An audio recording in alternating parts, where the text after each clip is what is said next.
This is Fano with an hour with the Wolfpack, and this is my segment Steppin out of Babylon.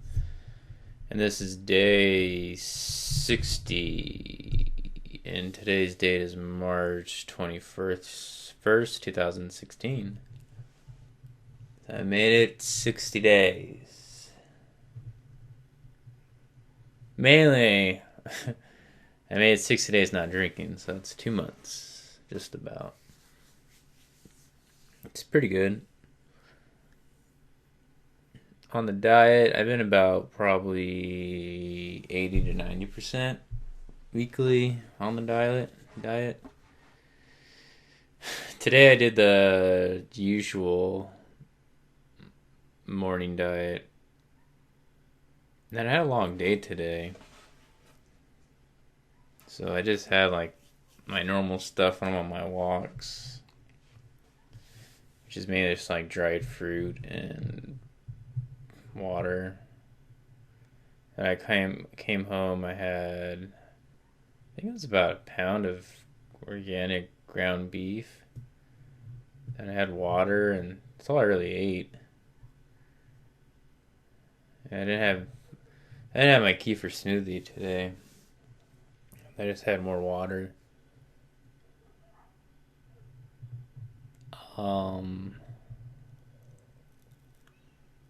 Yeah, that was about it. Nothing spectacular. Thoughts, though. I guess what I've been thinking lately is how if I had, it's just like, okay, maybe I just don't know. Because I'm thinking, like, if I had a ton of money, like, this diet or this lifestyle would be super easy. Because you could literally, anything you want in the world, pretty much, and everything new that you learn through health stuff, you could try as far as supplements or just superfoods or just a strict diet because you can afford all that stuff. And I guess I'm doing all this stuff not really like super poor man style, but I do kind of have to budget what I can and can't eat. So, I mean, granted though, you don't need to eat a lot of stuff anyways.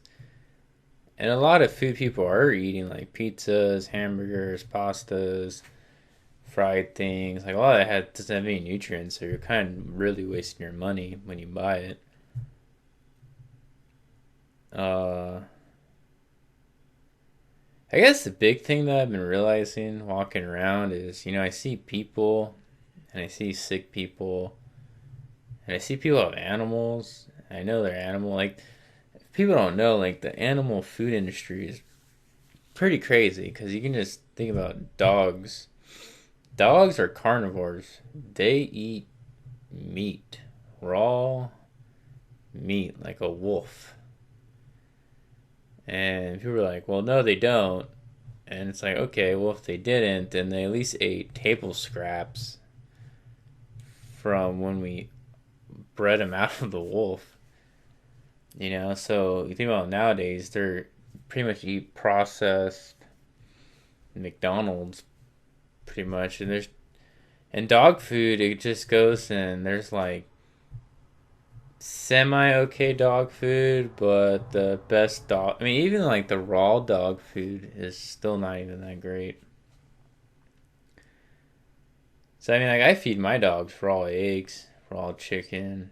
I don't give a shit. And they're like chihuahuas, so they never get sick. Nothing's ever wrong with them. And I mean, if you look online, I mean, the dog didn't like evolve that far from the wolf yet. Like, it's not like omnivore or something, or it evolved to where it just eats processed dog food with chemicals in it. Like, come on, people, are you that like unconscious? And the scary thing is when you talk to vets, they like are taught a certain thing, but I mean, I get their beliefs. The common dog that people bring in, lives in a sick environment and probably eats GMOs. So if it ate like real food, it probably would get sick and just detox a lot and might kill itself maybe. But I'm saying if you got a dog from a puppy age, fed it raw meat or raw organs, did all that raw food, gave it clean, filtered water with minerals and all sorts of stuff, that dog would probably be like super well behaved and super awesome and probably never get sick. So the industry is just, it's crazy. But like that, I mean, it goes even further. Like you look at like fish and what fish food is, same thing. What if you like reptiles, if you own some reptiles, versus what they normally eat. And the funny thing is, like, they don't do it at zoos. If they mess with the diets of each animal at the zoo, the like animals get sick. Like, there's always reports of like they were feeding a lot of fruit to like what was it, like gorilla or something, and they got like diabetes and like died, and it happened to like lions feeding them the wrong shit, bears, and so they have to feed them like exactly what they eat in the wilderness. And you think about humans, like, hey, what does a human eat in the wilderness? Like, there's no such thing as a cupcake or a candy or none of that pizza that doesn't exist in the wilderness. What do you eat? Oh, there's just veggies, fruits, seeds, nuts, and meat. And dairy if you fucking take care of cows and steal their milk. You know? That's what this diet's really about. It's just going like pretty much back to nature of what like yeah, even though you can eat weird shit that doesn't exist and drink beer and shit, how about you just consciously eat what's real? Or what we used to eat, like what's in nature. Versus pretty much eating synthetic garbage. So, also, I was reading this book on like how to make kombucha. Like, I made my own kombucha before, and I don't know, it was pretty good. But then we messed up and let our SCOBY die.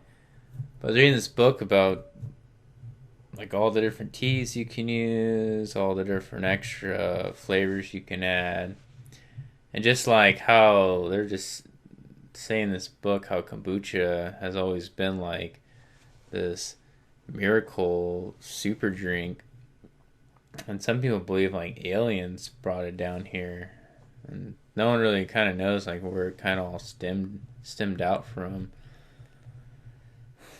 But it's just like amazing. Like you read this book and they explain all the benefits, and then I started thinking, because I read a lot of health books, and when they start explaining like what does broccoli do, what does a strawberry do, what does this do, what does that do, like all these things, you just realize like, man, all natural food does like shit tons of things for your body. So really you should just figure out like where you come from, what you really are, and eat what naturally occurs in that area, and just base your diet off of that. Because in reality, strawberries don't grow every day of the year, They only grow certain times of the year.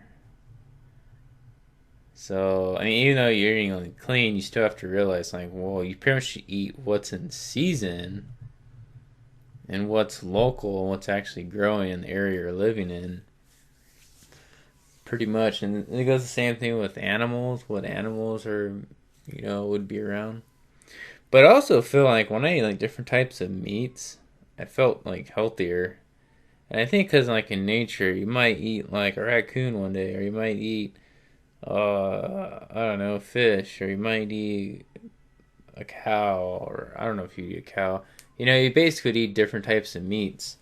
So, I mean, I guess, like, kind of like my diet doesn't make sense, because you normally couldn't find a cow every day, but I'm just trying to keep the parasitical level to its minimum by just sticking to, like, one meat. And since I've been on beef for 2 months, I was thinking about switching to chicken, but I'd have to go heirloom, and the only place I only know one place to get it at. But also, I kind of want to eat liver too, so I might go to this local butcher place and get organic liver. Maybe I'll do like liver and chicken, or maybe I'll switch it up. But The big meats you do want to stay away from is crustaceans and pork. Everything that eats basically shit you do not want to eat. Just too many parasites. So, I mean, if you want to eat lamb, that's cool. If you want to eat deer, whatever, or goat, or I don't know, whatever meat you want to eat, it's pretty much alright, but I'm just saying, like, stick to one meat or maybe try different varieties. But as long as it's organic and local, that's a good step towards health. So I'm ending like that, and this is Fano from An Hour with Wolfpack, and this is my segment Steppin in Babylon, and this is day 60. Today's date is March 21st, 2016. I hope everyone lives with love and compassion, because if you don't love yourself, then you can't love anybody else.